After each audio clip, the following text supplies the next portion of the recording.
দেখেন দুজন মহিলা বাবাজি উমারে ফারুকের কাছে এসেছেন। এই এদিকে মন দেন জি। উমারে ফারুকের কাছে দুজন মহিলা এসেছে। একজন মহিলার কাছে পুত্র সন্তান আছে, আর একজন মহিলার কাছে বাবাজি কন্যা সন্তান আছে। দুজন মহিলা বলছে পুত্রটা আমার, মানে কন্যা সন্তানটা কোন মহিলা নিতে চাই না। এখন দুজন মহিলা বলছে বিচারক চলো বিচার করব। বলে কোথায়? তিনি হলেন মদিনার রাষ্ট্রপতি, তিনার নাম হচ্ছে উমারে ফারুক। জোরে সুবহানাল্লাহ। দুজন মহিলা উমারে ফারুকের কাছে এসে বলছে হুজুর আমরা বিচার নিতে এসেছি। বলে কি বিচার? বলে হুজুর গো এই মহিলাটা বলতেছে এই পুত্র সন্তানটা আমার, আমিও বলতেছি আমার, কিন্তু হুজুর গো কন্যা সন্তানটা কেউ নিতে চায় না, কন্যাটা কেউ বুঝতে চায় না।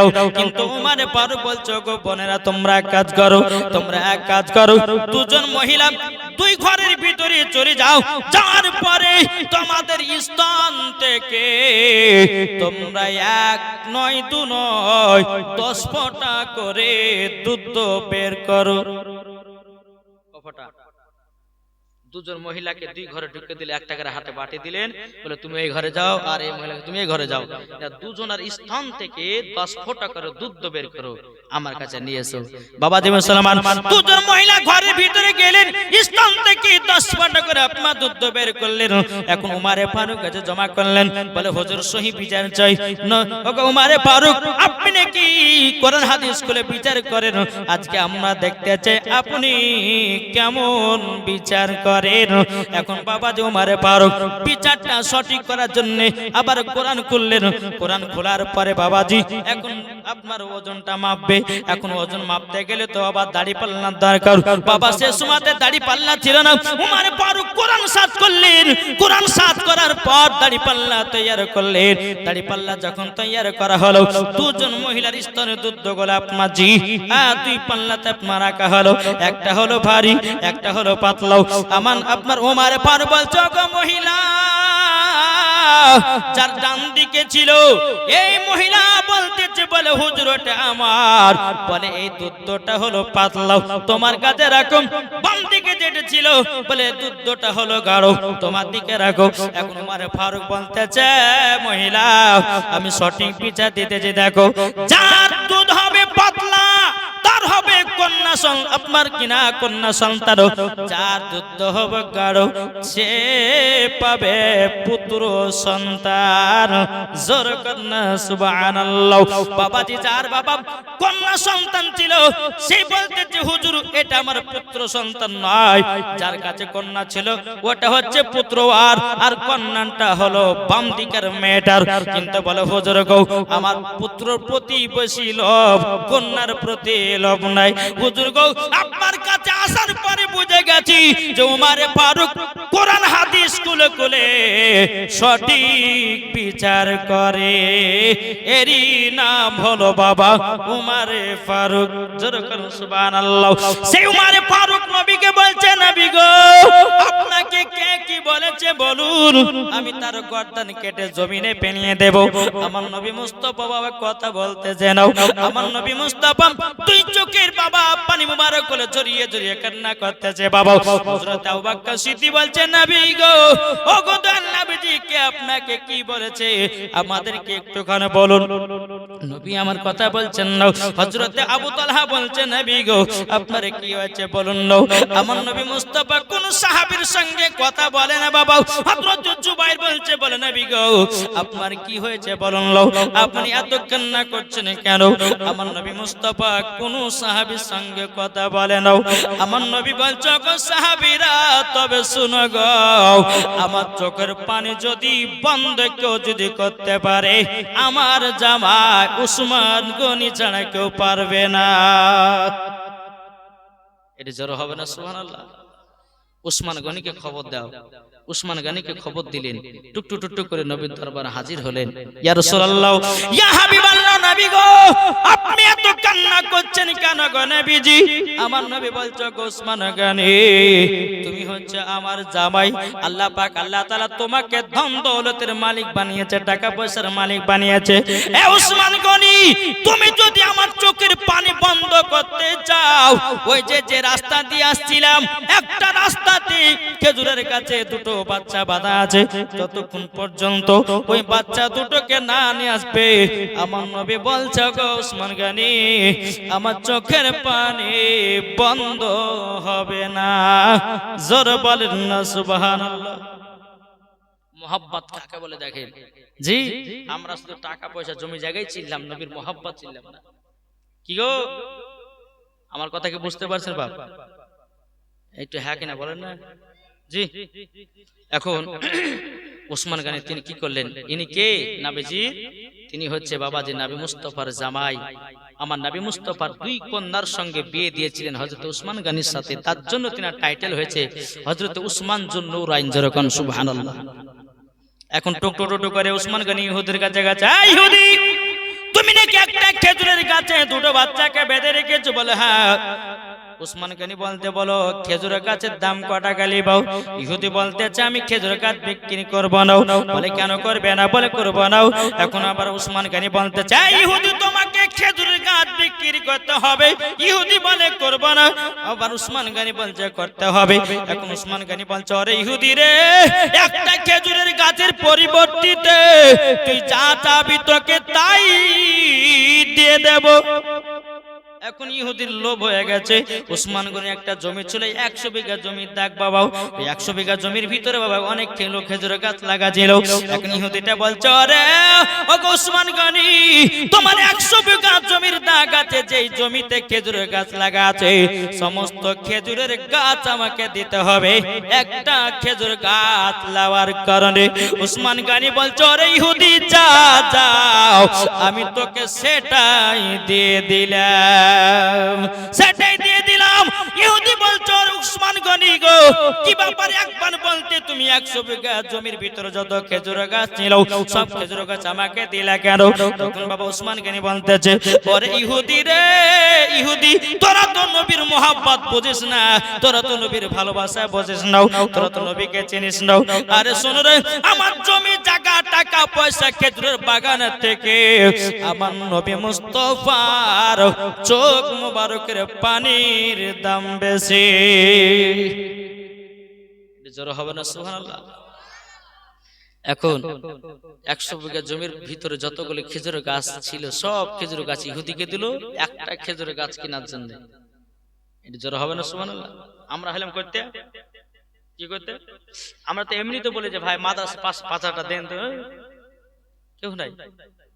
যে ওসমান গনি তিনি 100 বিঘা জমির দাগের ভিতরে যত খেজুর গাছ ছিলেন আমার নবী মুস্তাফার চোখ মুবারকের পানি বন্ধ করার কারণে একটা খেজুর গাছ কেনার কারণে সব খেজুর গাছ ইহুদিকে দিয়ে দিল।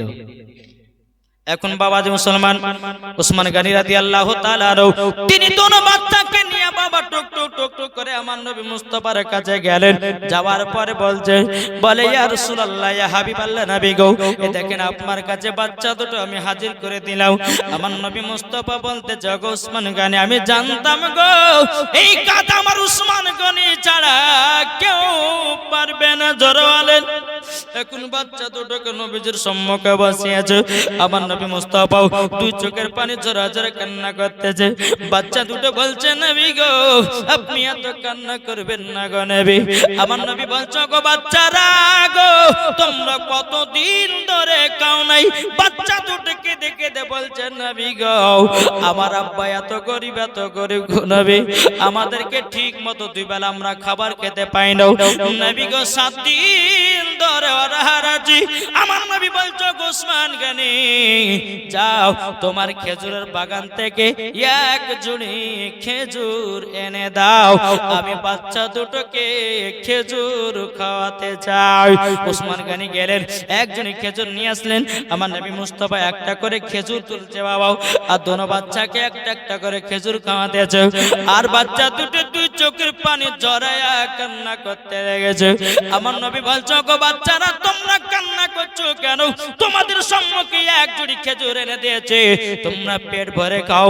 কিন্তু বাচ্চা দুটো বলছে নবী গো আপনার মতো দরদি নবী দুনিয়াতে আর কেউ হবে না। এই নবীকে মোহাব্বত করো, এই নবীকে ভালোবাসো, এই নবীকে মোহাব্বত করলে বাবা জান্নাত পাওয়া যাবে। ও বাবা দুনিয়ার নেতা নেতার পাগল হয়ে নাও, দুনিয়ার বাবা নেতার পেছনে পেছনে যেও নাও। যেই নেতার পেছনে থাকলে পরে তুমি জান্নাত পাবে, যেই নেতার পেছনে থাকলে বাবা কাল কিয়ামতের ময়দানে আরাম সুখে জান্নাত পাবে। ওই নবীজির মহব্বত করো, মরার পরে তোমরা জান্নাতি জান্নাতি হওয়া। আমার কথা বুঝতে পেরেছেন? যে উসমান গনি নবীকে এত মহব্বত করতেন, একটা খেজুর গাছের পরিবর্তিতে কি করলো? 100 বিঘা জমির ভিতরে যত খেজুর গাছ সব খেজুর দিল। এটাই তো বলে মহব্বত, ভালোবাসা। জোরে বলেন জি, এটাই তো মহব্বত, ভালোবাসা। তাহলে বাবা যে মুসলমান, আজ আপনাদের এই এলাকার ভিতরে মাদ্রাসা চলছে না? চলছে না? ইগো চলছে তো। এলাকাতে একটা মাদ্রাসা থাকলে এটা একটা নসিবের ব্যাপার। জি, অনেক অনেক মানুষের আবার সহ্য হয় না মাদ্রাসা দেখলে, তালবে ইলমকে দেখলে সহ্য হয় না। কিন্তু জানেন, একজন তলবে ইলম যদি রাস্তাতে হেঁটে যায় তো আল্লাহর ফারিস্তারা তলবে ইলমের আপনার পায়ের তলাতে পোকা বিছিয়ে দেয়। জোরে বলো সুবহানাল্লাহ। আর অনেক আন পাবলিক বাবা তলবে ইলমদেরকে কত কি যে বলে রে ভাই, তা আল্লাহ মালিক জানে। যাক, এই এলাকার মানুষ খুব ভালো গো, আলহামদুলিল্লাহ। আমার এই মনে হয় 2বার কি 3বার বোধহয় আপনাদের এলাকায় আসা হলো, আলহামদুলিল্লাহ। তো যাই হোক, খুব আপনাদের ভালো লাগলো। আর মাদ্রাসা দেখতে খুব সুন্দর, আলেম আলামা গুলো আপনার খুব সুন্দর যত্ন করে বাচ্চাদেরকে শিক্ষা দিয়েছেন। আলেম আলামা আপনার সুন্দরভাবে তলবে ইলমদেরকে পড়াশোনা যথেষ্ট আপনার করাচ্ছেন, আলহামদুলিল্লাহ। এতে আপনারা খুশি না বেজার বলেন? প্রত্যেক বছর বছর বাবাজি দাস্তারবান্দি হয় না? দাস্তারবান্দি হয়। তো বাবাজি মুসলমান, এটাই তো নবীর মোহাব্বত। কিয়ামত পর্যন্ত মসজিদ চালাবেন। কেন? মসজিদ হচ্ছে নবীর ঘর, আর মসজিদ হলো কি গো? মাদ্রাসা হলো নবীর ঘর, আর মসজিদ হলো খোদার ঘর। জোরে বলেন সুবহানাল্লাহ। তাই আপনাদেরকে বলতে চাই যে মাদ্রাসাকে ভালোবাসলে পরে নবীকে ভালোবাসা হবে, ঠিক কিনা বলেন? আর মসজিদকে ভালোবাসলে পরে খোদাকেও ভালোবাসা হবে। মাদ্রাসারও দরকার আছে, প্লাস মসজিদেরও দরকার আছে। মাদ্রাসায় না গেলে শিক্ষা অর্জন করতে পারবেন না, আর শিক্ষা না থাকলে পরে আপনি নামাজও পড়তে পারবেন না। পারবেন? জি, একজন ব্যক্তি বাবা যে নামাজ পড়তে গেছে, বুঝলেন, জুম্মা নামাজ, মানে আপনার এলাকায় নতুন নতুন জামাই, এখন নতুন কাপড় মানে লুঙ্গি দিয়েছে, বুঝলেন, এখন নামাজ পড়তে যাবে। আর ওই এলাকা বাবাজি এলান করা আছে যে জুম্মার নামাজ কেউ যদি কাজা করে বা বাদ দেয় তো তাকে 5000 টাকা জরিমানা, বুঝলেন। এবার নতুন জামাই শ্বশুর বাড়ি এসেছে বেড়াতে, তো শ্বশুর বলছে, জামাই এখানে আমাদের জুম্মা নামাজ পড়তে হবে, এখানে বসে থাকলে আপনার যাও, নামাজটা পড়েছে, নাহলে 5000 টাকা জরিমানা দিতে হবে। এখন জামাই তো কোনদিন নামাজ পড়েনি, বুঝলেন, আপনার খড়খড়ে লুঙ্গি পড়ে চলে এসেছে মসজিদে। এখন বাবা কিছু তো জানে না নিয়ম কানুন, কোন আলেমের কাছে বসে না, কোন শিক্ষা অর্জন করে, কিছু করে না, গিয়ে মসজিদে বাবাজি আপনার ঢুকেছে। ঢোকার পর বেরাদার ইসলাম এখন পেচকার কাতারে দাঁড়িয়েছে, বুঝলেন। এই পেচকার কাতারে যখন দাঁড়ানো, তো একজন ব্যক্তি আপনার নামাজ পড়তে পড়তে যাই, তুমি চিল্লাচ্ছ কিসের লেগে, তোমার নামাজ হবে? তো বোঝাই তুমি তো কথা বলে তোমার নামাজ হবে? এরকম হয় না? হয় না? জি, আমরা নামাজ পড়ছি কেমন বাপ, ইমামের পেছনে নামাজ পড়তে যায়, যাওয়ার পরে বাবাজি একটু মশা যদি লাগে তো ফাটাম করে মেরে দিলেন। হ্যাঁ, আর বেরাদ ইসলাম সাহাবীদের নামাজ কেমন? হযরত আলী নামাজ পড়ছেন, খাইবারের যুদ্ধ চলতেছে, নামাজের টাইম হয়েছে, খাইবারের যুদ্ধ চলতেছে, এদিকে আলী রাদিয়াল্লাহু তাআলা আনহুর আপনার জাঙ্গে আপনার তীর শোন ঢুকে গেছে। তবু হযরত আলী রাদিয়াল্লাহু তাআলা আনহু নামাজে ধ্যান পড়ে আছে, খোদার সঙ্গে ধ্যান পড়ে আছে। এদিকে বেরাদার আলী রাদিয়াল্লাহু তাআলা আনহুর আপনার পা থেকে যখন আপনার তীরশনটা টেনেছে, তবু হযরত আলী বুঝতে পারে নাই যে আমার পা থেকে তীরশন বের করলো। আজ আমরা মুসলমান নামাজ পড়তেছি বাবা, সব রকমের চিন্তা নামাজের ভিতরে, নাকি গো?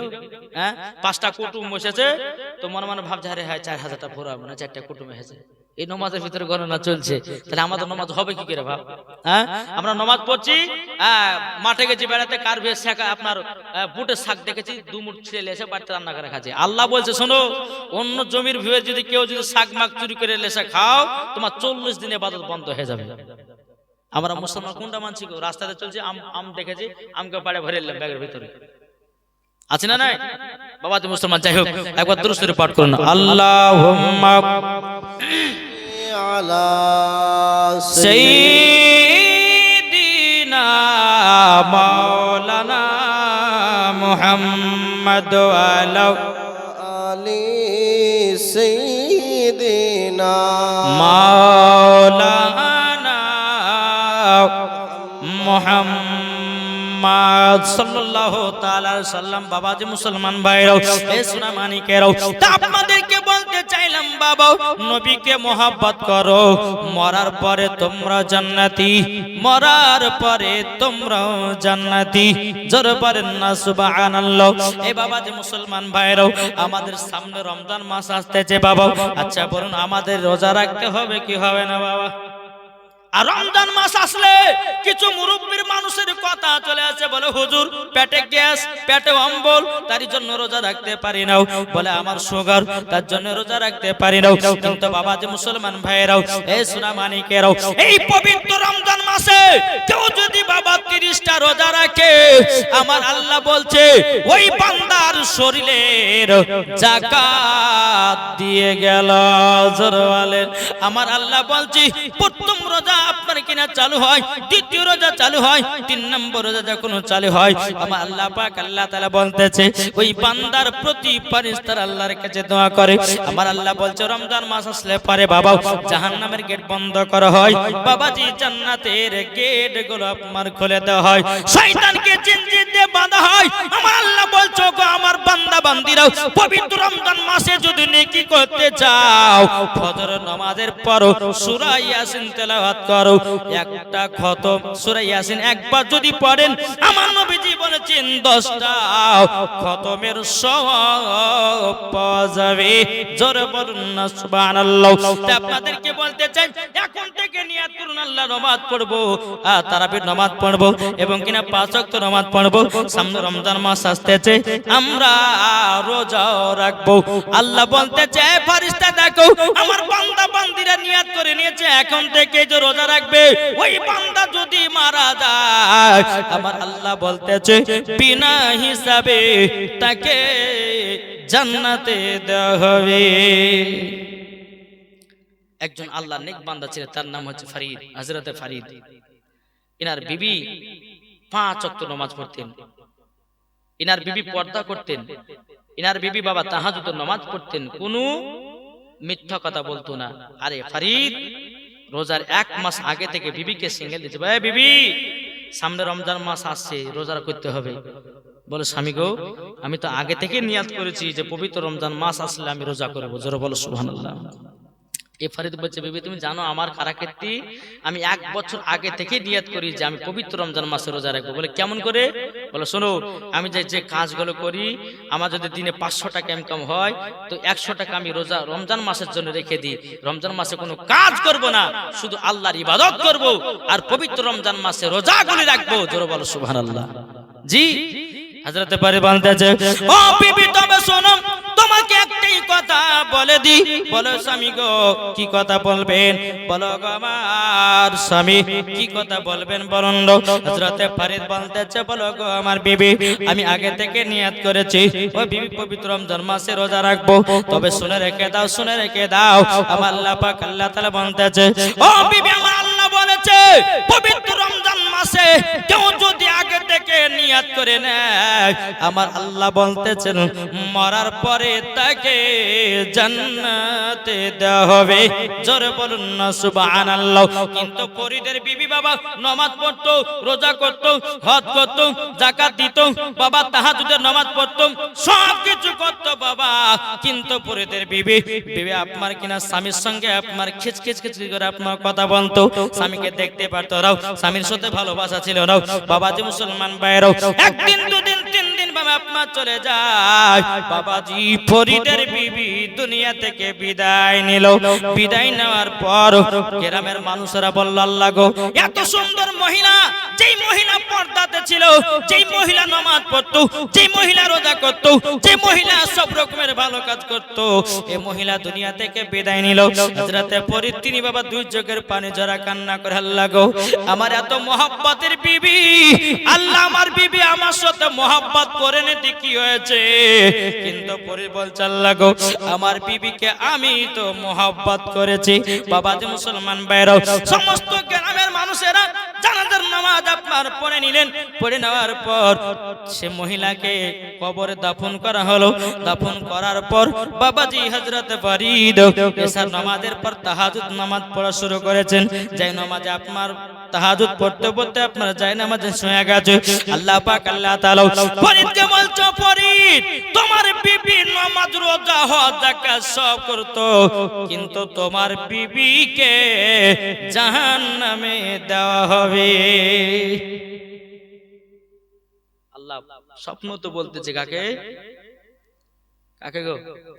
হযরতে ফরিদ। জোরে বলো সুবহানাল্লাহ। আল্লাহর নেক বান্দা।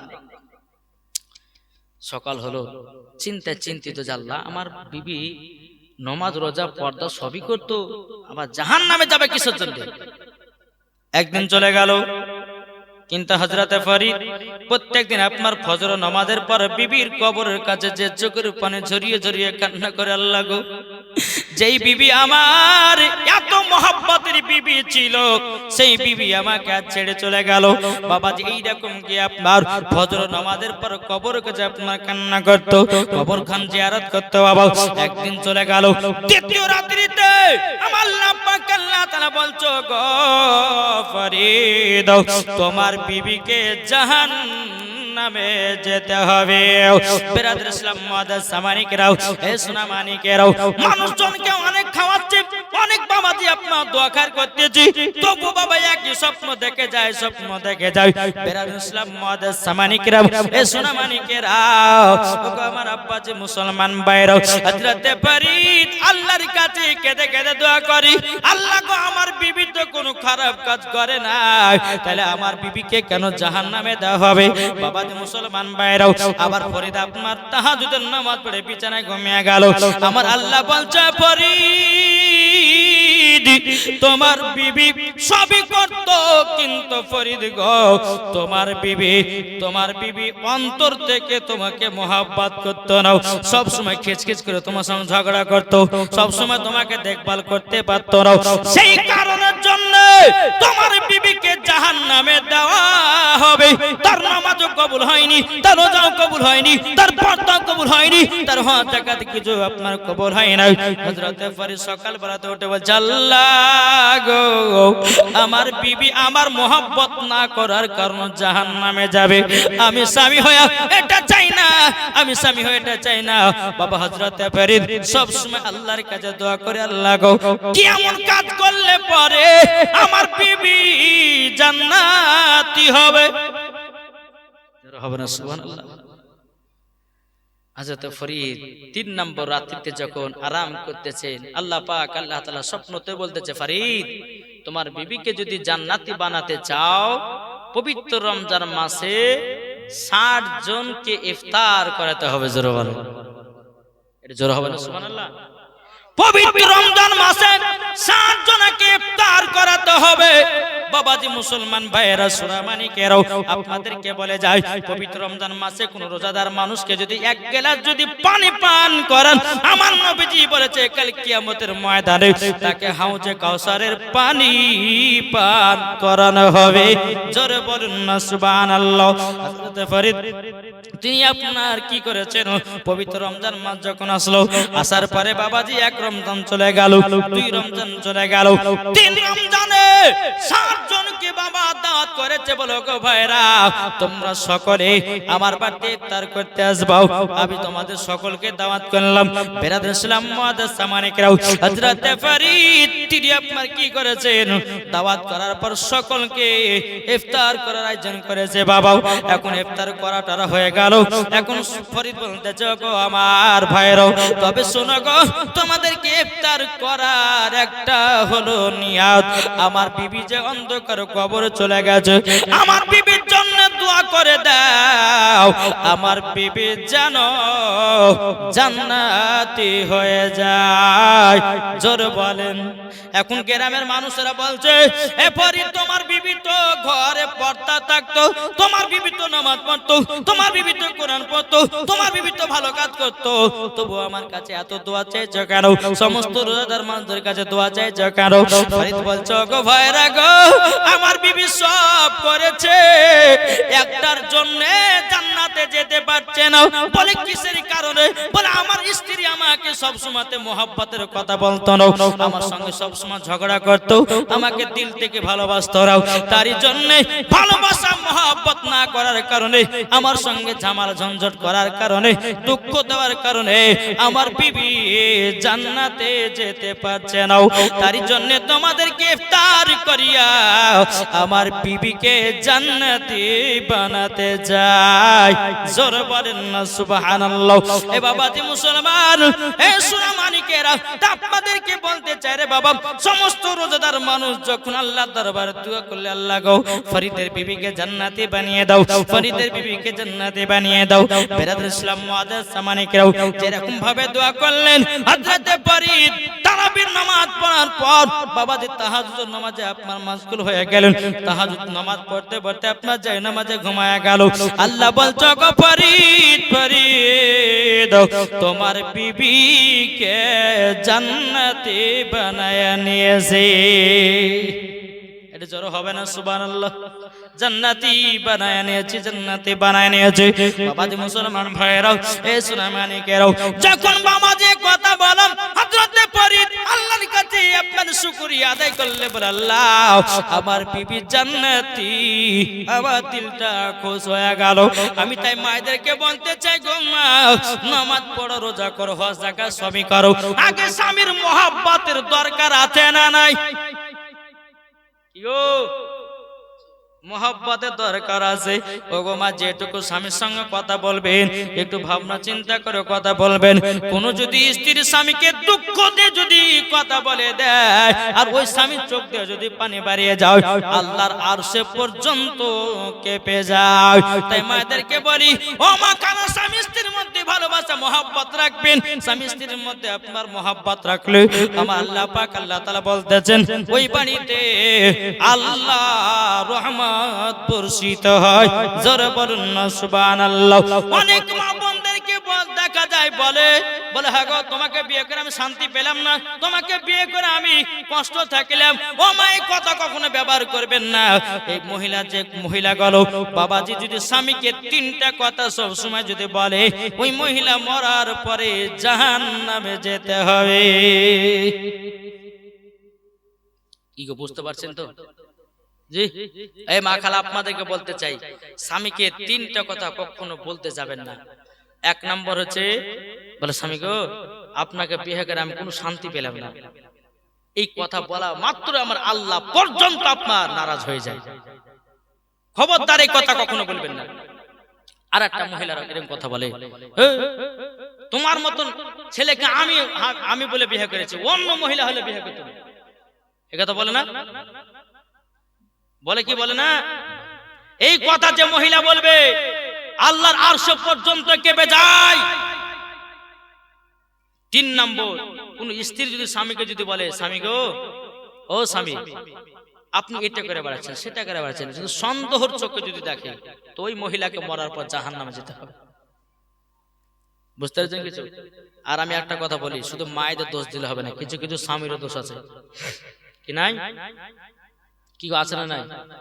স্ত্রীর সঙ্গে মোহাব্বত করে না, স্ত্রীকে ভালোবাসে না। আরে ভাই, স্বামী স্ত্রীর মধ্যে ভালোবাসা মোহাব্বত হবে, আল্লাহ বলতেছেন ওই বাইতে রহমত নাজিল হবে। জোরে বলেন। আপনার স্বামী যদি মাসে ৫,০০০ টাকা যদি ইনকাম করে, আর ওই বাড়িতে স্বামী স্ত্রীর যদি মোহাব্বত হয়, তা আল্লাহ অতি বরকত দিবে। কি দিবে না? এখন তো এখন বেরাদ ইসলাম, আমি প্রত্যেকটা জায়গাতে যাই, আর প্রত্যেক জায়গাতে গিয়ে দেখি আলেমদের ইমামদের বেতন কম। কোন জায়গা ৫,০০০, কোন জায়গা ৬,০০০। আমি যখন এই নসিবুর ফুরকানিয়া মাদ্রাসা যখন পড়তাম, একটা মসজিদে থাকতাম আর সকালবেলা ক্লাস করতে যেতাম, তো তখন বেতন ছিল মাসে ১৫০০ টাকা। আর তালিব ইলমের জামানে ১৫০০ মানে বিশাল ব্যাপার, বুঝলেন? তো এইরকম ভাবে এক বছর থাকলাম ১৫০০ টাকার বেতনে। একদিন সভাপতি সাহেবকে বলছি, কেসা সাহেবকে, যে কে সাহেব, আর ২-৫০০ টাকা বাড়িয়ে দিলে হয় না? বই খাতা গেলা কিনা হবে। আপনাদের টাকা তো বরকত আছে, অতি হবে, বুঝলেন? আমি আর কিছু বললাম না। ঠিক আছে, সবার দিন একদিন আসবে। কিছুদিন পর ওই সভাপতি সাহেব এসে, যে ইমাম সাহেব জুম্মার দিন ৫০০ টাকা লেন, আর জুম্মার নামাজের পর একটু ফাতিহা করে বলছে কেন কিসের লেগে? বলছে আমার বিটি পরীক্ষা দিতে যাবে, পরীক্ষা যেন পাস করে, আর আমার বিটি যেন চাকরি পায়, আর বিটির চাকরির বেতন যেন মাসে 40,000 হয়। বুঝেছে? তা আমি বলছি যে আজ তোকে নিয়েছি, হ্যাঁ রুজির মালিক কে? এটা জোরে বলেন না। আল্লাহ। দুনিয়ার মানুষ নাকি? মানুষ নয়। আল্লাহ বলতেছেন বান্দারে একটু পরে আপনাদেরকে বলছি যে রুজির মালিক কিভাবে আমাদের কাছে রুজি আছে। আমরা মানুষ ভাবে খাটলে পরে রুজি আছে, না না খাইতে শুনে আপনার রুজি পাওয়া যায় না। হাজার হাজার টাকার মালিক হয়ে বাবাজি খাবার খেতে পাওয়া যায় না, পাওয়া যায়? পাওয়া যায় না। তো বাবাজি মুসলমান সোনামানিক, তো জুম্মার নামাজ শেষ হলো, আমি দোয়া করতে চাল্লাম সভাপতি সাহেবের বিটি পরীক্ষা দিয়ে যাবে, আল্লাহ পরীক্ষা যেন পাস করে, আর তার যেন চাকরি হয়, আর আমার মতন যেন বেতন হয়। বুঝলেন? আমার মতন যেন বেতন।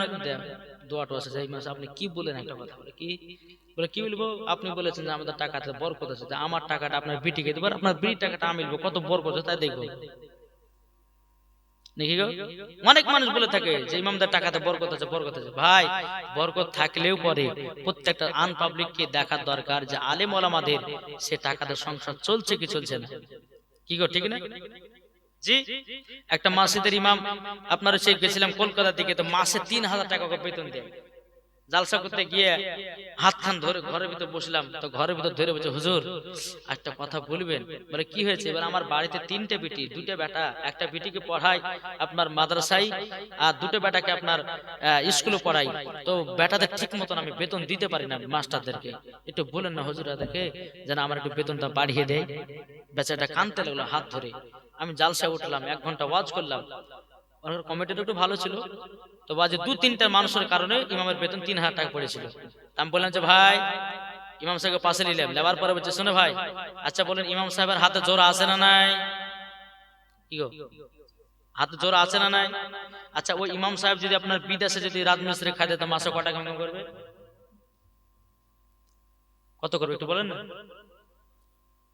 জি নাকি? হাইস্ট আমি 15,000 ধরছি। 15,000 কেন? ইমাম কি কাজ করতে পারবে না? কাজ কেন করে না? একটা আলেম হয়েছে, তাদেরকে দিন ইসলামের শিক্ষা দিবে, তার জন্য বিদেশে যায় না। কি গো একটা সমাজে যদি মানুষ মারা যায় তাহলে কার প্রয়োজন হয়? হয় না? ইমামের প্রয়োজন হয়, আলেমের প্রয়োজন হয়। কারোর বিয়ে পড়তে হবে বলে আলেম ডেকে নিয়ে, আর আলেম নাইলে তোমার বাপ মার বিয়ে হবে না। কি গো তাইলে যে আলেমকে সব কাজের জন্য ব্যবহার করছেন, তাইলে ওই আলেমের বেতন কেন কম হবে? এই কথা ওদেরকে বললাম। তখন বাবাজি মুসলমান ভাইরা, একজন ব্যক্তি বাবা তেঁদর আত্ম বুঝে এই আমরা বেতন কি দিচ্ছি না আপনাকে বলা দরকার কি? মানে জেলে উঠেছে, হ্যাঁ যখন জেলে উঠেছে বলছে আপনার লোকের মতন, এই আপনাদের মতন লোকের জন্য ইমামের বেতন এইরকম হয়ে পড়ে আছে। হ্যাঁ একজন বাবাজি ইঞ্জিনিয়ারের আপনার তার বেতন দেখেন গা মাসে 80,000 টাকা। একটা ট্রেনের ড্রাইভারের দেখেন গা তার বেতন হচ্ছে 1.5 লাখ টাকা মাসে।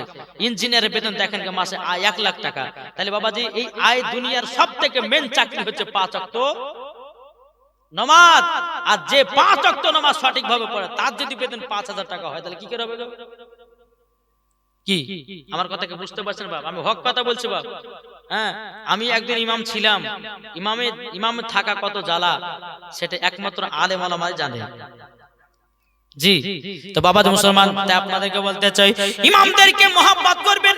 ওই ভাইদেরকে বললাম, সমস্ত ভাইদেরকে বললাম, ভাইরে তোমার যদি মরণ ডাক আছে, তুমি যদি কবরে যাও, এখন প্রত্যেকদিন সকালবেলা ইমাম সাহেবকে তোমার কবরে জিয়ারত করবে।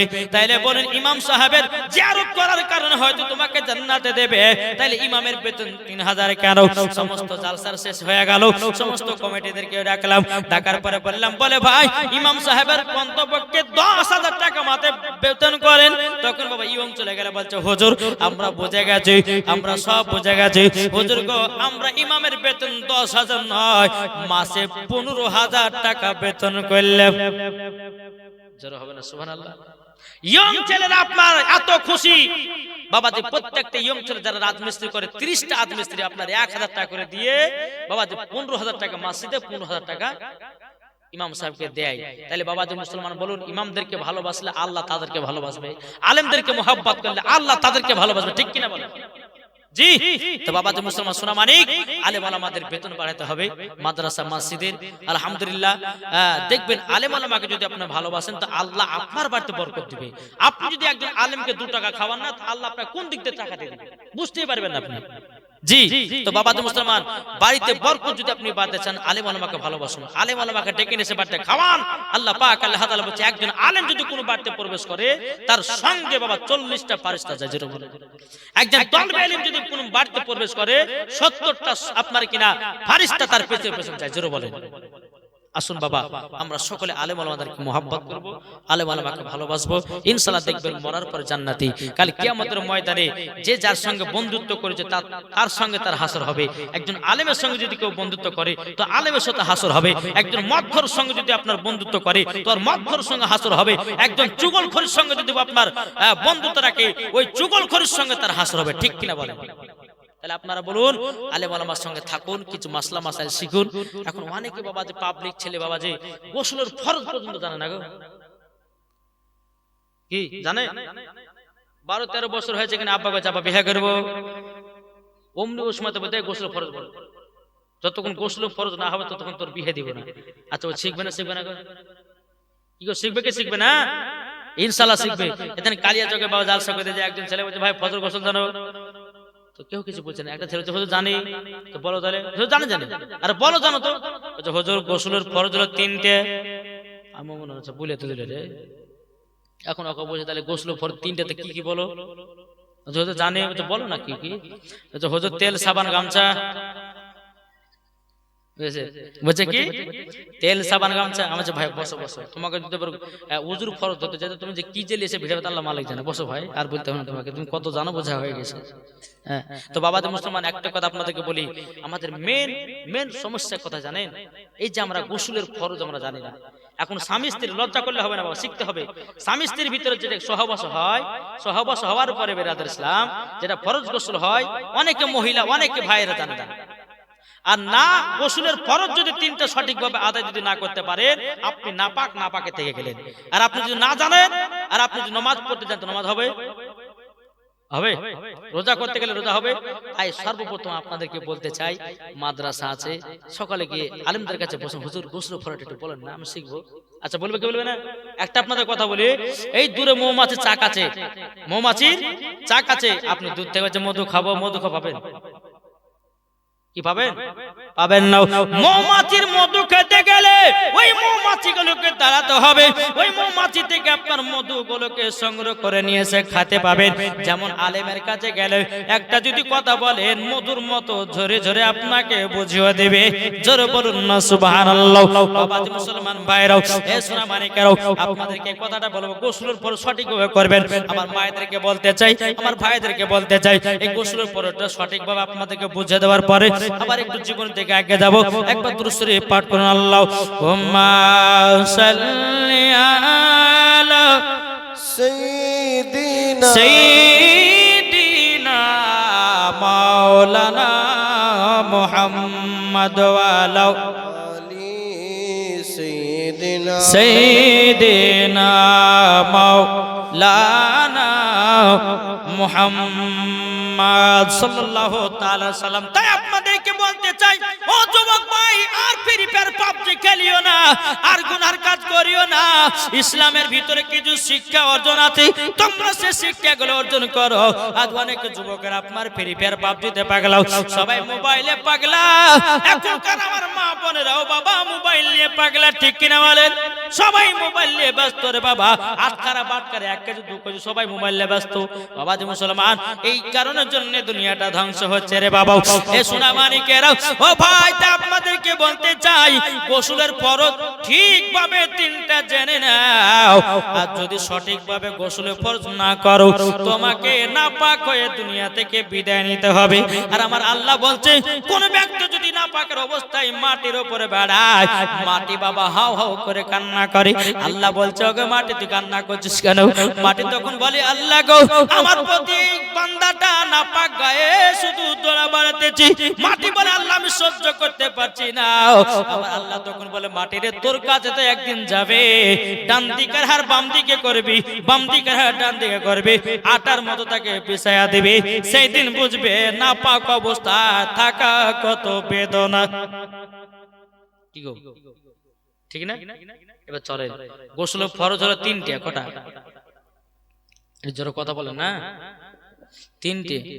এক নম্বর জানা আছে কাউরে? এক নম্বর কুড়ি করে একদিন রমজান মাসে, গত রমজান মাস চলে গেল না, তো ওই রমজান মাসে একটা ছেলে ফোন করেছে, হুজুর বলতে হয় না বললে পরে হয় না, কিছু কিছু পাগল আছে ছেলে, যে হুজুর রোজা করেছিলাম তো কি হয়েছে? রোজা করেছি, আমরা তো করেছি ভাই, ফোনে ফোনে বলে রোজা করেছি বলে কি হয়েছে?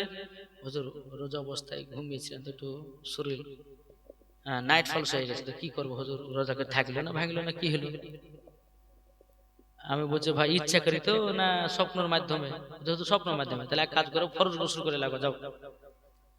তো হুজুর ফরজ গোসল তো জানি না কিভাবে করবো। তো বলো শোনো, এক নম্বর কুলি করো গা, গড় গড় করো। দ্বিতীয় নম্বর লাখের নরম হাড় পর্যন্ত পানি পৌঁছাও। আর 3 নম্বর মাথা থেকে নিয়ে পা পর্যন্ত ভালোভাবে ধৌত করো। যদি একটা লোম যদি শুকনা থাকে তাইলে তোমার গোসলের ফরজ আদায় হবে না। তো ব্যক্তি ছেলেটা গিয়েছে গোসল করতে যায়, গড় গড় করতে যায়, একটু পানিও খাইলে, একটু পানি খাইলে, পানি টানি খাওয়ার পর গোসল করে, হুজুর একটু কাম তো হয়ে গেল, আবার কি হলো? হুজুর আপনি তো গড় গড়ে, তো গড় গড় করতে যায়, একটু পানি খাইলে রোজা হলো? শুনেন একটা কথা, পবিত্র রমজান মাস ছাড়া এক নম্বর হচ্ছে গড় গড়া করা, দ্বিতীয় নম্বর কি বললাম, দ্বিতীয় নম্বর লাখের নরম হাড় পর্যন্ত। আবার এমন ভাবে পানি টানে না যে মাথা ব্রেনটা যেন না উঠেছে, এখন তো মরতে হবে না রে, মৌলানা ওবায়দুল হাসান জামালের কথা শুনতে যা মরি গেল রে। লাখের নরম হাড় পর্যন্ত পানি পৌঁছানো। 3 নম্বর মাথা থেকে নিয়ে পা পর্যন্ত ভালোভাবে ধৌত করা। যদি একটা লোম যদি শুকনা থাকে তাইলে তার গোসল ফরজ হবে না। এখন যে ঠান্ডা পড়ছে, স্বামী স্ত্রীর সহবাস যদি করে তো ঠান্ডার সময় গোসল 3 ঘন্টা ঢেলে হয়ে গেল, কিন্তু গোসল ফরজ হলো না, কিছুই হলো না, পাকে থেকে গেল। তো বাবা যে মুসলমান সোনা মানিককে আপনাদেরকে বলতে চাই, তাহলে বললাম কি গোসল ফরজ কটা? কটা গো বলেন না? গোসল ফরজ তিনটে। এক নম্বর গড়ে গড়ে করা, দ্বিতীয় নম্বর লাখের নরম হাড় পর্যন্ত পানি পৌঁছানো, 3 নম্বর হচ্ছে মাথা থেকে নিয়ে পা পর্যন্ত ভালোভাবে ধৌত করা। বাবা যে মুসলমান সোনা মানিক, এই 3টা যদি আপনি সঠিকভাবে আদায় করতে পারেন, নিয়ত করতে হবে নাওয়াইতুল গুসলা লি রাফিল জানাবাতি, নাওয়াইতুল গুসলা লি রাফিল জানাবাতি, এটা হচ্ছে ফরজ গোসলের নিয়ত, আপনাকে নিয়ত করতে হবে। তাই আমি মায়েদেরকে বলতেছি মা গো, এই রকম ভাবে সঠিকভাবে আপনারা গোসলের ফরজটা আদায় করবেন মা, তাহলে নাপাকি থেকে যাবেন। আমি মায়েদেরকে বলছি, ভাইদেরকে, চাচা সবাইকে বলতেছি, যদি গোসল ফরজ না জানেন আজ থেকে আপনারা শিখালেন, এরপর থেকে যেন আপনারা কখনো এরকম কাজ যেন না হয়। যদি ভুল ভবিষ্যৎ হয়ে থাকে তো আল্লাহর কাছে কেঁদে কেঁদে ক্ষমা চান, যে আল্লাহকে ক্ষমা করে, না জানা সাথে হয়ে গেছে আল্লাহ ক্ষমা করে দেবে, জোরে বলেন সুবহানাল্লাহ। তো যাই হোক বাবা মুসলমান, এই যে গোসল ফরজ যদি সবাই আপনারা পালন করতে পারেন, তা আজকে আমাদের ডিলার ভাই যে জলসা দিয়েছে, উনিও নাকি পাবেন, আপনারাও নাকি পাবেন, যারা হবে না সুবহানাল্লাহ। জি, তো কিছু কিছু জিনিস আছে জালসার মাধ্যমে, এমন একটা কিছু জিনিস পাবলিককে দাও যেন আমল করবে, যে জালসা করবে সেও নাকি পাবে, আর যারা করবে সেও নাকি পাবে। তো বাবা যে মুসলমান, যাই হোক একবার দুরূদ শরীফ পাঠ করুন। আল্লাহুম্মা সাল্লি আলা সাইয়্যিদিনা মাওলানা মুহাম্মদ ওয়া আলা سيدنا مولانا محمد সাল্লাল্লাহু তাআলা আলাইহি সাল্লাম। বাবাজি মুসলমান ভাইরাও, এ সোনা মানিকেরাও, তা আপনাদেরকে বলতে চাই রে বাবাজি, সবাইকে একদিন অন্ধকার কবরে যেতে হবে, যেটা আপনাদের কবরের পাশে বাবা জালসাও, তা আপনাদেরকে ইয়াদ করে দিচ্ছি বাবা, সবাইকে একদিন মরতে হবে। আমার আল্লাহ পাক আল্লাহ তাআলা বলতেছে, ও বান্দা বান্দিরা, তোমরা দুনিয়াতে অল্প হায়াত পাওয়ার পর তোমরা দুনিয়াতে কত রকমের গুনার কাজ করলো, কত রকমের তোমাদের রক্তের গরম দেখালো। আল্লাহ বলছে বান্দা, তোমাকে একদিন কবরে আসতে হবে, কোন কবরের মাপ নাই, কবর সবার জন্য আপনার অপেক্ষা করতেছে। বাবাজি মুসলমান ভাইরাও, আমার আল্লাহ পাক আল্লাহ তাআলা বলতেছে, ও বান্দা বান্দিরা, মানুষের যখন মরণের টাইম হয় বাবাজি, 4 জন ফেরেশতা তার কাছে সব সময় থাকে। কজন ফারিস্তা? আপনাদেরকে বললাম না যে রুচি কিভাবে আমাদের আসে।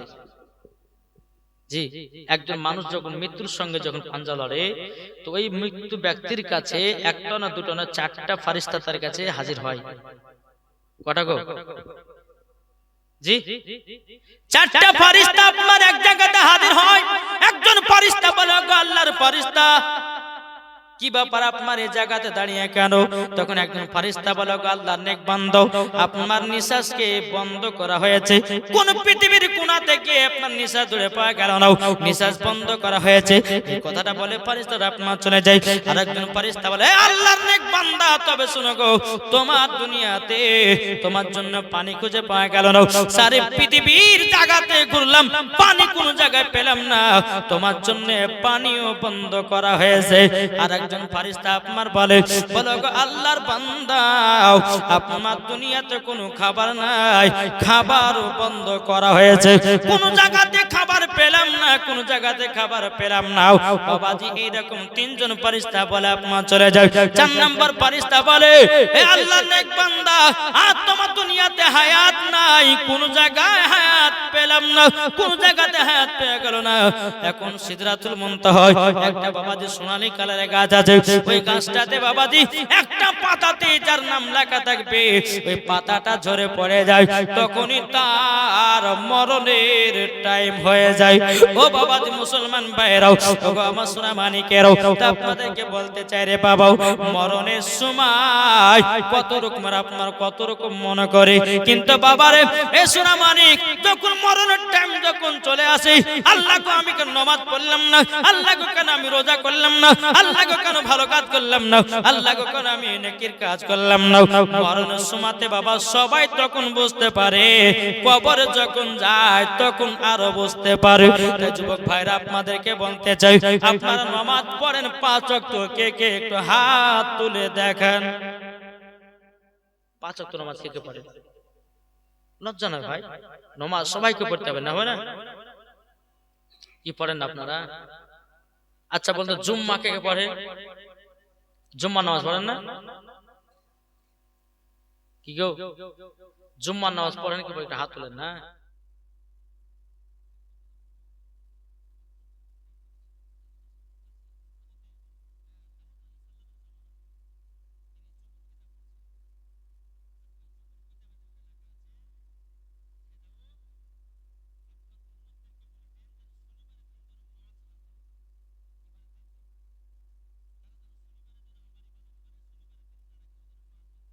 সপ্তাহে একদিন যেন মাছ ধরা বন্ধ থাকে, আর ওই দিনে জানে আমার ইবাদত করে। জোরে বলেন সুবহানাল্লাহ।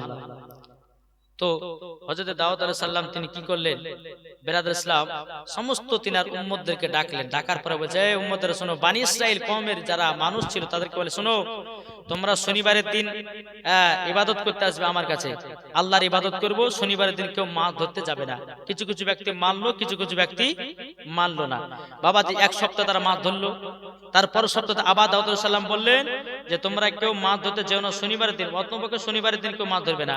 আর যত দেখতে শনিবারের দিন বেশি মাছ লাভ আছে, আর মানুষের বদলো বলে শনিবারের দিনে মাছ ধরবো, অন্যান্য দিন ধরবো, কিন্তু শনিবারে ধরবো।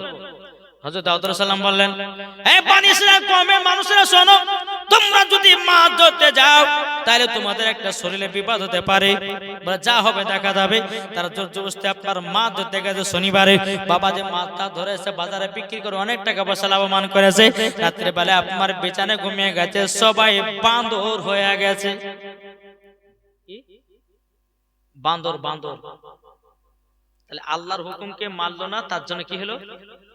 বান্দর হয়ে গেল। তা আমি আপনাদেরকে বলছি, নামাজ পড়েন, নামাজ যদি না পড়েন তো বাড়িতে বরকত হবে না, নবীর আশিক হতে পারবেন না। যে আল্লাহর হুকুম মানুন, আমরা যে কথাগুলো বলছি আমাদেরকে বানানো কথা, কি গো বানানো কথা? বানানো কথা নয়, আল্লাহর হুকুম, আল্লাহর হুকুম, আল্লাহর পবিত্র কোরআনের হুকুম। তাই আপনাদেরকে বলতে চাই, বাবা দিন থাকতে রাস্তা খোঁজো, যদি মরে যাও রাস্তা খুঁজে পাবে না। তাই বাবা যে মুসলমান, আল্লাহ পাক আল্লাহ তাআলা আমাদের সকলকে সঠিক পথে চলা তৌফিক দান করুন। প্রত্যেকটা মানুষকে একদিন মরতে হবে, আর প্রত্যেকটা মানুষের নাম হবে লাশ। কি হবে না? আমি মারা যাবো তো আমার শরীরটা হবে কি লাশ। আপনি মারা যাবেন, আপনার শরীরটা হবে লাশ। তাই কো বলতেছে একই দিন তোমার নাম হবে লাশ, একই দিন আমার নাম হবে লাশ, একই দিন তোমার নাম হবে লাশ, একই দিন আমার নাম হবে লাশ। সাদা কাপড় পরবে দেহ, রবে না আর আপনি কেহ, সাদা কাপড় পরবে দেহ, রবে না আর আপনি কেহ, বন্ধ হবে নিঃশ্বাস, একই দিন তোমার নাম হবে লাশ, একই দিন আমার নাম হবে লাশ। মসজিদে এলান হবে, একে একে জানবে সবে, সকলে আসবে তোমার বাড়ি। মসজিদে এলান হবে, একে একে জানবে সবে, সকলে আসবে তোমার বাড়ি। বড় পাতা গরম পানি আনবে কেউ আতর দানি, বড় পাতা গরম পানি আনবে কেউ আতর দানি, কেউ গিয়ে কাটবে ঝাড়ের বাস, একই দিন আমার নাম হবে লাশ, একই দিন তোমার নাম হবে লাশ।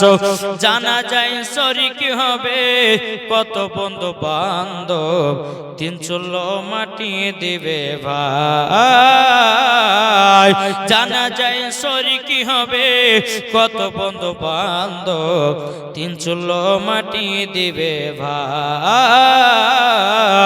তোমরা সামনে রাখবে যেতে হবে কবরেতে, তোমরা সামনে রাখবে যেতে হবে কবরেতে, পবিত্র কোরআনে লেখা একই দিন তোমার নাম হবে লাশ, একই দিন আমার নাম হবে লাশ। আল্লাহুম্মা সাল্লি আলা সাইয়্যিদিনা মাওলানা মুহাম্মদ ওয়া আলা সাইয়্যিদিনা মাওলানা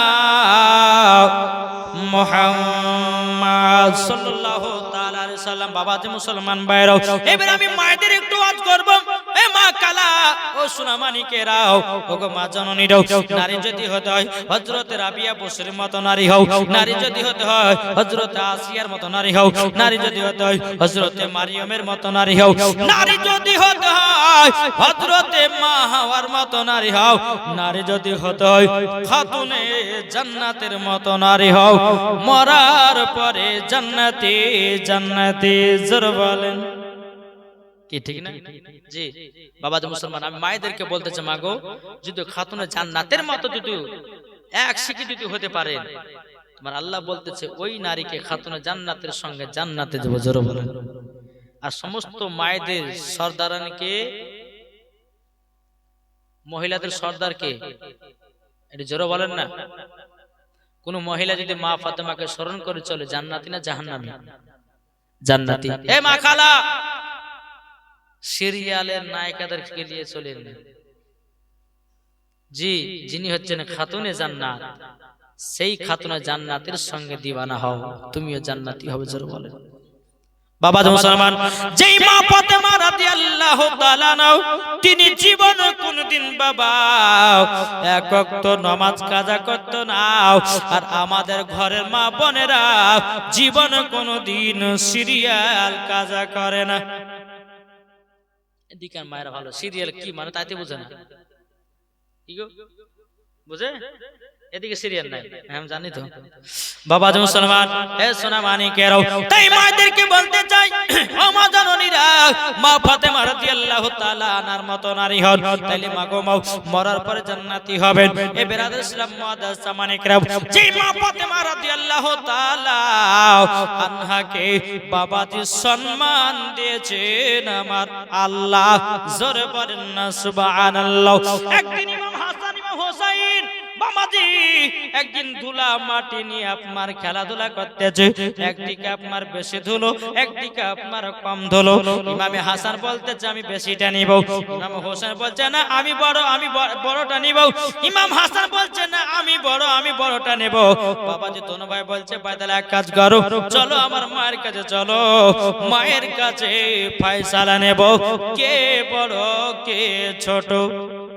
জোর হবে না, কে বড় কে ছোট। এখন ইমাম হাসান ইমাম হোসেন আসার পরে বলছো গো মা জননী আমাদের দুই ভাইয়ের মধ্যে কে ছোট কে বড় বলো নাও। তখন মা ফাতেমা রাদিয়াল্লাহু তাআলা আনহা বলতেছেন ও বেটারা হঠাৎ করে তোমরা এই কথা প্রশ্ন করতেছো কেন? বলে মা আমরা জানতে চাই আমাদের দুই ভাইয়ের মধ্যে কে বড় কে ছোট বলে দেন। এখন মা ফাতেমা রাদিয়াল্লাহু তাআলা আনহা তিনি মনে মনে ভাবছে আল্লাহ গো এখন ইমাম হাসানকে যদি বড় বলি ইমাম হোসেনের মনে কষ্ট পাবে, আর ইমাম হোসেনকে যদি বড় বলি ইমাম হাসানের মনে কষ্ট পাবে। বলে না এরকম বলা যাবে না। এখন খাতুনে জান্নাত বলছো গো বেটারাও তোমরা এক কাজ করো, তোমরা সিলেট আর পেন্সিল নিয়ে এসো, তোমাদের দুই ভাইয়ের নাম লিখতে লাগাও, যিনি নাম লিখে জমা করবে সেই হবে বড়। ইমাম হাসান ইমাম হোসেন সিলেট পেন্সিল আসার পরে দুই ভাইয়ের নাম লিখতে শুরু করলেন। লিখতে লিখতে বাবা একসঙ্গে লেখা বাবা শুরু করেছে, আবার একসঙ্গে লেখাটা বন্ধ করেছে। বন্ধ করার পর বাবাজি মুসলমান ভাইরাও এই সোনা মানিকেরাও ইমাম হাসান ইমাম হোসেন বলতেছে মা গো আমরা দুই ভাই একসঙ্গে লেখা শেষ করেছি। এখন মা ফাতেমা রাদিয়াল্লাহু তাআলা আনহা বলতেছে ওগো বেটারা গো তোমরা দুই ভাই সমান, জোর বলেন না সুবহানাল্লাহ। তাতো বলতেছে হে খোদা হাসান হোসেন, হে খোদা হাসান হোসেন করতেছে বয়ান কার বড় শান ইমাম হাসান হাসান। মা ফাতেমা বলে বেটারা শোনো না কি প্রশ্ন আছে তোমরা বলো না, বলো না, বলো না। এ খোদা হাসান হোসেন করতেছে বয়ান কার মদের শান ইমাম হোসেন হাসান। মা ফাতেমা বলে বেটারা শোনো না তুই ভাই সিলেট পেন্সিল আনো না, আনো না, আনো না। মা ফাতেমা বলে বেটারা শোনো না দুবাই সিলেট পেন্সিল আনো না, যার নাম আগে লেখিবে জমা করিবে, যার নাম আগে লেখিবে সে জমা করিবে, তার বড় শান ইমাম হোসেন হাসান। মা ফাতেমা বলছে ও বেটারা তোমরা দুই ভাই সমান, জোরে বলেন। এখন ইমাম হাসান ইমাম হোসেন বলছে বলে মা আপনার ফয়সালা কেমন কেমন লাগলো, চলবে না? दोनों भाई की करलें टुक टुक टुक कर हजरत आली রাদিয়াল্লাহু তাআলা আনহু কাছে গেলেন। ও আব্বাজান, ও আব্বাজান আমাদের দুই ভাইয়ের মধ্যে কে বড় কে ছোট বলে দেন। হযরত আলী রাদিয়াল্লাহু তাআলা আনহু তিনি বলতেছে ওগো আমার বেটারাও হঠাৎ করে এই প্রশ্ন কেন বলে আব্বা গো আপনি বলেন আমাদের দুই ভাইয়ের মধ্যে কে বড় কে ছোট। এখন হযরত আলী রাদিয়াল্লাহু তাআলা আনহু তিনি মনে মনে ভাবতেছে বলে আল্লাহ গো আমার দুই বেটার মধ্যে কাকে বড় কাকে ছোট বলবো, কোন বেটা ছোট বড় বলা যাবে না, তবে একটাদের পরীক্ষা করা হোক তাইলে পরে বোঝা যাবে। এখন বাবা হযরত আলী রাদিয়াল্লাহু তাআলা আনহু তিনি বলছে বেটারা শোনো তোমরা এক কাজ করো, ওই দেখো একটা ডালিমের গাছ দেখা যায়, বেদানার গাছ দেখা যায়, ওই বেদানার গাছ থেকে দুটা বেদানা নিয়ে আসো আর ওই বেদানা থেকে দানাগুলো ছড়িয়ে নাও, ওই দানাগুলো যে আগে গোনা শেষ করবে সেই হবে বড়। বেদানা নিয়েছেন দানা ছড়ালেন, দুই ভাই গন্তে শুরু করেন, গন্তে গন্তে গন্তে একসঙ্গে গোনা শেষ। জোরে বলো সুবহানাল্লাহ। বাবা মুসলমান ভাইরাও এ সোনা মানিকেরাও যখন বাবা যে কথা বলো এখন ইমাম হাসান ইমাম হোসেন বলছে বলে আব্বা জান আমরা তো একসঙ্গে গনা শেষ করেছি। এখন হযরত আলী রাদিয়াল্লাহু তাআলা বলতেছে, ও বেটারা তোমরা দুই ভাই সমান। ও আব্বা আপনার ফয়সালা কেমন কেমন লাগতেছে, আপনার ফয়সালা কেমন কেমন লাগতেছে।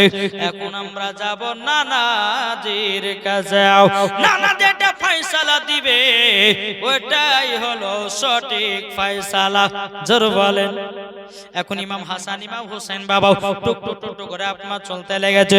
চলতে চলতে চলতে চলতে বাবা আমার নবী মুস্তাফা সাল্লাল্লাহু তাআলা আলাইহি সাল্লামের কাছে যখন আপনার পৌঁছালেন, লাব্বাইক ইয়া রাসূলুল্লাহ, লাব্বাইক ইয়া হাবিবাল্লাহ, গোনা যান আপনার কাছে একটা ফয়সালা আনতে এসেছি। তখন আমার নবী মুস্তাফা জগো আমার নওয়াজে রাসূলেরাও কি ফয়সালা? বলো নানা গো আমাদের দুই ভাইয়ের মধ্যে কে বড় কে ছোট বলো নাও। তখন আমার নবী বলতে চাল্লা গো এখন ইমাম হাসানকে যদি বড় বলি ইমাম হোসেনের মনে কষ্ট পাবে, আর ইমাম হোসেনকে যদি বড় বলি ইমাম হাসানের মনে কষ্ট পাবে।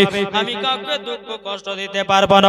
আমার নবী বলছো নওয়াজে রাসূলেরা তোমরা দুই ভাই দুই দিকে বসে যাও। দুই ভাই দুই দিকে বসে গেলেন। বসে যাওয়ার পরে আমার নবী বলতে চোগো আবু বকর একটা আপেল নিয়ে এসো। আপেল নিয়ে আসা হলো। বেশি আধখান করে আপেলটা কাটা হলো। একটা ফাঁকে আছে বেশি, একটা ফাঁকে আছে কম। আমার নবী বলতেছে এই নওয়াজে রাসূলেরা আসমানের দিকে উড়িয়ে দিব। উড়িয়ে দেওয়ার পরে যার দিকে বড় আপেলের ফাঁকটা পড়বে সে হবে বড়, আর যার দিকে কম আধখান আপেলটা পড়বে সে হবে ছোট। আমার নবীজি বেশি আধখান করে আপেলটাকে কেটে দিয়া আসমানের দিকে আপনারা চালায়া দিলেন। চালায়া দেওয়ার পরে আমার আল্লাহ পাক আল্লাহ তাআলা বলছে ও জিবরিল গো আর সিদরাতুল মুনতাহায় থাকো না, যাও আপেলটাকে ধরো আর সমান সমান কেটে দুই ভাইয়ের ভাগে ফেলো। আল্লাহর হুকুম হলেন। হযরত জিবরিল আমিন কি করলেন? আপেলটাকে ধরে সমান সমান কেটে ইমাম হাসানের দিকে একটা ফাঁক করলো, ইমাম হোসেনের দিকে একটা ফাঁক করলো। জোরে বলেন সুবহানাল্লাহ। দুই জয়নাতে বাবা আমার নবীজির কাছে নিয়ে এসেছে। বলো কোন না জান দেখেন আমাদের মধ্যে কে বড় কে ছোট। এখন আপেলগুলো দেখতেছে দুটো সমান। আমার নবী তো গায়েবের সংবাদদাতা নবী, তিনি তো জানেন। তখন বাবাজি মুসলমান ভাইরাও আমার নবী বলতে চোগো আমার নওয়াজে রাসূলেরা তোমরা দুই ভাই সমান। জোরে বলে নানা গো কেমন করে আপনি বুঝলেন দুই ভাই সমান? তখন আমার নবী বলছে ওগো নওয়াজে রাসূলেরাও আচ্ছা বলো না আপেলটাকে সমান সমান কেটেছিলাম না বেশি আধখান করে কেটেছিলাম? ইমাম হাসান হোসেন বলতেছেন নানা জান আপনি বেশি আধখান করে কেটেছিলেন আমরা তো দেখলাম, কিন্তু এখন কোনটা দেখতেছো? বলো নানা গো দুইটা তো সমান সমান। ও আমার নওয়াজে রাসূলেরা তোমরা দুই ভাই সমান, এটা আমার আল্লাহর ফয়সালা। জোরে বলেন এটা আমার আল্লাহর ফয়সালা। আমার নবীও বলতেছে গো ইমাম হাসান ইমাম হোসেন তোমরা দুই ভাই সমান, এটা আমারও ফয়সালা। জোরে বলেন না সুবহানাল্লাহ। ইমাম হাসান ইমাম হোসেন তিনি টুক টুক টুক টুক করে বাবা খাতুন জান্নাতের কাছে গেলেন। আমার মা ফাতেমা বলছো গো আমার বেটারাও তোমার নানাজি কি ফয়সালা দিয়েছে বলো না? ইমাম হাসান হোসেন বলছেন মা গো তুমি যে ফয়সালা দিয়েছো নানা ওই ফয়সালা দিয়েছে। জোরে বলেন কি জোরে হবে না? খাতুনে জান্নাত বলছেন ও গো ইমাম হাসান ইমাম হোসেন তবে শোনো গো আমার ফয়সালা তোমার আব্বার ফয়সালা তোমার নানার ফয়সালা আমার আল্লাহর ফয়সালা হলো সমান ফয়সালা। জোরে বলেন না সুবহানাল্লাহ। এরই নাম হচ্ছে খাতুনে জান্নাত। তাহলে আমার আল্লাহ ভালোবাসে কি বাসে না? জি যে খাতুনে জান্নাত মা ফাতেমা রাদিয়াল্লাহু তাআলা আনহা বাবা যে আল্লাহর ইবাদত ছাড়া কিছুই বুঝতেন না, স্বামীর সেবা ছাড়া কিছুই বুঝতেন না, পর্দা ছাড়া কিছুই বুঝতেন না। আর আমাদের ঘরের মা বোনেরা সিরিয়াল ছাড়া কিছু বুঝে না। কি গো ঠিক না? এই ঠিক কি না? সিরিয়াল চলছে দুমদারাকা। এখন তো বাবা যে টিভিতে উঠে গেছে, এখন মোবাইলে মোবাইলে সিরিয়াল চলছে। কি বলবো বাবা যে মুসলমান সোনা মানিক এখন মহিলাদের পক্ষ যদি এখন বলতে যায় কিনা বলে বক্তা ভালো লাগে ঠিক না? কিন্তু যারা সত্যিকারের খাতুনে জান্নাতের মতো নারী হবে তারা বলছে হ্যাঁ বক্তা ঠিক আছে, হক কথা বলবো। জি আল্লাহ পাক আল্লাহ তাআলা জানো এই মহিলাদেরকে খাতুনে জান্নাতের মতো যেন নারী বানিয়ে নাই। জোরে বলুন আল্লাহ আমিন। বাবাজি এই খাতুনে জান্নাতকে সম্মান আল্লাহ কত দিয়েছেন আরেকটা ঘটনা আপনার সম্মুখে তুলে ধরবো। চলুন আগে চলুন। তাই কো বলতেছে ও মদিনার, চলবে গজল চলবে, শুনতে রাজি আছেন? যাদের দিলে তো নবীর মোহাম্মত ভরা তারাই তো গজলের পাগলা। জোরে বলে জি। এখন আজকে তো গজল পড়া ছেড়ে দিয়েছে, আবার জীবন শুধু জ্বালাছে, তাই একটা মাঝে মধ্যে বলতে না ঘুম ভাঙবে না। তাই কো বলতেছে ও মদিনার মাটি রে সকল সুখ বুঝি তোর কপালে, ও মদিনার মাটি রে সকল সুখ বুঝি তোর কপালে, ও মদিনারে তোর বুকে আমার নবী যার লাগি পাগল সবই, যার তরে হইল সৃষ্টি ত্রিভুবন। ঠিক না বলে? ও মদিনারে তোর বুকে আমার নবী যার লাগি পাগল সবই, যার তরে হইল সৃষ্টি ত্রিভুবন। ভাবি আমি সারা কোণে কখন যাব সেখানে, ভাবি আমি সারা কোণে কখন যাব সেখানে, সহে না আমার প্রাণে, ও মদিনার মাটি রে সকল সুখ বুঝি তোর কপালে। জোরকান সুবহানাল্লাহ। ও মদিনারে পাখি যদি হতাম আমি, উড়ে উড়ে যেতাম আমি, থাকতো না মনের কোনো যন্ত্রণা। ঠিক না? এটা জোরে বলেন না। ও মদিনারে পাখি যদি হতাম আমি, উড়ে উড়ে যেতাম আমি, থাকতো না মনের কোনো যন্ত্রণা। দেহ নাই পাকারে সাথে নাই টাকারে, কেমনে যাব আমি সেখানে, ও মদিনার মাটি রে সকল সুখ বুঝে তোর কপালে, ও মদিনার মাটি রে সকল সুখ বুঝে তোর কপালে। জোরকান সুবহানাল্লাহ। বাবা মুসলমান ভাইরাও এই সোনা মানিকেরাও আপনাদেরকে বলতে চাই বাবা ও মা কালা শুনেছেন মা রাতে বেলা মা জননীরাও একদিন বাবা মা ফাতেমা রাদিয়াল্লাহু তাআলা আনহা কিছু বান্ধবী ছিল, ইহুদি বান্ধবী। কি বান্ধবী? ইহুদি বান্ধবী। এক ইহুদির বিয়ে। তখন ইহুদিদের মধ্যে বলে চলো আমাদের বান্ধবী তো ছিল খাতুনে জান্নাত, চলো তাকে দাওয়াত করব। আর দাওয়াত করে তাকে ভরা লোকের সামনে অপমান করব। ইহুদি নারীগুলো মনে মনে ছলনা করছে, চলো দাওয়াত করব, খাতুনে জান্নাত ছিঁড়া ছিঁড়া কাপড় পরে খানা খাইতেছে, ভরা লোকের সামনে অপমান করব। ওই নারীগুলো এক পা দুপা করে খাতুনে জান্নাতকে বাবা দাওয়াত করার জন্য চলে গেল। যাওয়ার পরে আমার নবীকে বলতেছে বলো গো নবীজি আপনার ছোট কন্যা আছে? বলে হ্যাঁ আছে। তো ঘরের ভিতরে যাও। বাবা ইহুদি নারীগুলো এক পা দুপা করে আপনার ঘরের ভিতরে প্রবেশ করেছে। এক খাতুনে জান্নাত তবে শোনো গো তোমার দাওয়াত থাকলো। বলে কিসের? বলে আমার বিয়ে, তুমি দাওয়াত খেতে যাবো। এখন মা ফাতেমা রাদিয়াল্লাহু তাআলা আনহা তিনি বলছে বোনেরা আমি এইরকম ভাবে দাওয়াত কবুল করতে পারবো না। বলে কেন? আমার আব্বা হুজুরকে জিজ্ঞাসা করতে হবে। আমার আব্বা হুজুর যদি দাওয়াত কবুল করতে বলে তাইলে করব, আর যদি না করতে বলে আমি করতে পারবো না।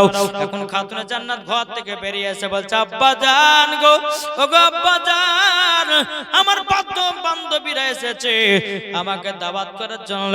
আব্বাজান আমি কি দাওয়াত কবুল করব নাকি? ও আব্বাজান একটুখানি বলুন।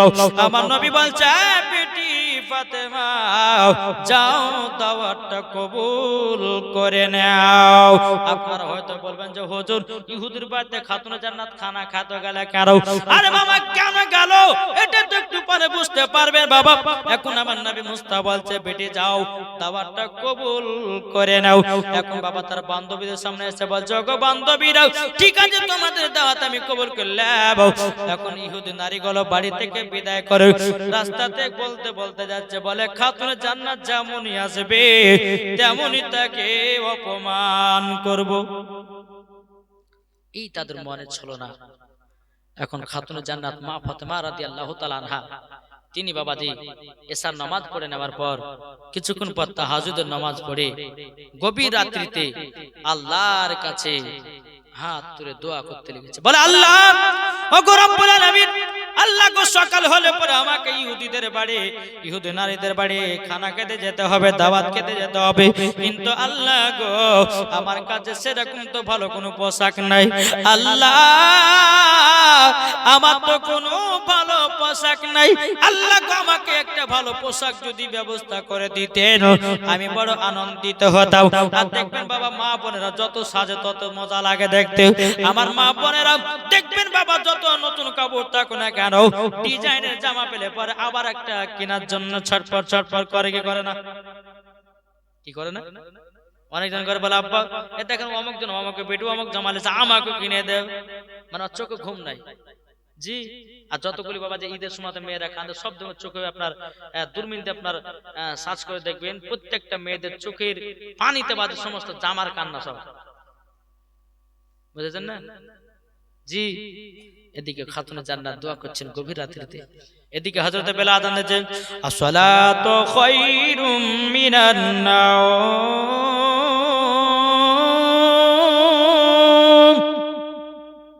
খাতুনে জান্নাত বলছে আল্লাহ গো আপনি রাতে এত ছোট বানিয়েছেন আমার ইবাদত করে মন ভরল না। আর আমাদের ঘরের মা বোনেরা ঈশার নামাজ পড়তে গিয়ে বাবা 14 বার ঢুলে ঢুলে মারে, ঢুলে না 4 রাকাত ঈশা নামাজে 4 রাকাত নিয়ত করেছে পড়ছে, ওই ঢিলে ঢিলে বাজে ক রাকাত পড়লো, হ্যাঁ ক রাকাত পড়লো রে 2 রাকাত না 4 রাকাত ভুলে গেছি। বাবা মুসলমান যে মা ফাতেমা রাদিয়াল্লাহু তাআলা আনহা তিনি বাবা গভীর রাত্রিতে বাবাজি বলতেছে বলে আল্লাহ আল্লাহ গো আপনি ছোট রাতটাকে এত ছোট বানিয়েছেন, আল্লাহ আমার ইবাদত করে মন ভরল না। ফজরের নামাজ আদায় করলেন খাতুনে জান্নাত আল্লাহর কাছে দোয়া করছে আল্লাহ গো রব্বুল আলামিন আমাকে যদি একটা পোশাকের ব্যবস্থা করে দেন আমার বান্ধবীদের বাড়ি দাওয়াত খেতে যাব। এদিকে ফজর নামাজ যখন সমাপ্ত হলো মা ফাতেমা রাদিয়াল্লাহু তাআলা আনহা তিনি বাবাজি সিজদাতে মাথা নত করে আছে।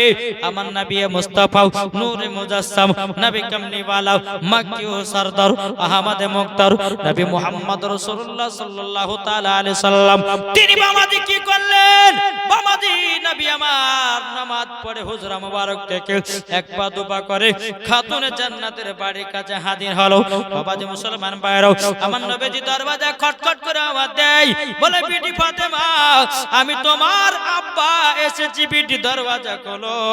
এখন হঠাৎ করে বাবাজি দরজা খুলে আব্বা জান লাব্বাইক ইয়া রাসূলুল্লাহ জোরে বলেন না সুবহানাল্লাহ। আমার নবীজি বলছে গো বিটি ফাতেমা ও বেটি ফাতেমা আমি তোমার কাছে ফজর নামাজের পর আমি দুটার জন্য এসেছি। এখন মা ফাতেমা বলছে ওগো আব্বা জান কি কারণের জন্য বলেন? আমার নবী বলছে ওগো বেটি ফাতেমা ছোটবেলাতে যখন তুমি যখন বিছানায় আরাম করতে ওগো বেটি ফাতেমা ফজর নামাজের পর আমি তোমার শরীরটাকে সঙ্গে সঙ্গে দেখতাম। তখন মা ফাতেমা বলছে আব্বা কেন? তখন আমার নবী বলতে ওগো আব্বা নবী আমার বলছে ওগো বেটি ফাতেমা তোমার শরীরটা সঙ্গে সঙ্গে দেখতাম এই কারণে জান্নাতুল ফেরদাউসের খুশবু পাওয়া যায়। জোরে বলেন না সুবহানাল্লাহ। ও বিটি ফাতেমা বহুদিন পর তোমার শরীরটা একটু শুনতে এসেছে জান্নাতুল ফেরদাউসের খুশবু নেওয়ার জন্য। আর দ্বিতীয় নাম্বার হলো তোমার জন্য একটা পোশাক এনেছি, জোরে বলেন। খাতুনে জান্নাত বলছে আব্বা জান আপনি আমার জন্য কবে পোশাক বানিয়েছেন? আমার নবী বলছে গো বিটি ফাতেমা এই পোশাক কোন দুনিয়ার মার্কেটের পোশাক নয়, এই পোশাক হলো জান্নাতুল ফেরদাউসের পোশাক। জোরে বলেন না সুবহানাল্লাহ। বাবাজি মুসলমান ভাইরাও ইসলামানিকেরাও, যখন মা ফাতেমা রাদিয়াল্লাহু তাআলা আনহা বাবাজি পোশাকটা নিলেন, যখন আপনার ইহুদিদের বাড়িতে যাবে আপনার পোশাকটা পরিধান করেছে, এত সুন্দর ঝকমকে আপনার পোশাক রে বাবা, অন্ধকার ঘরে যদি দাঁড়ায় জামা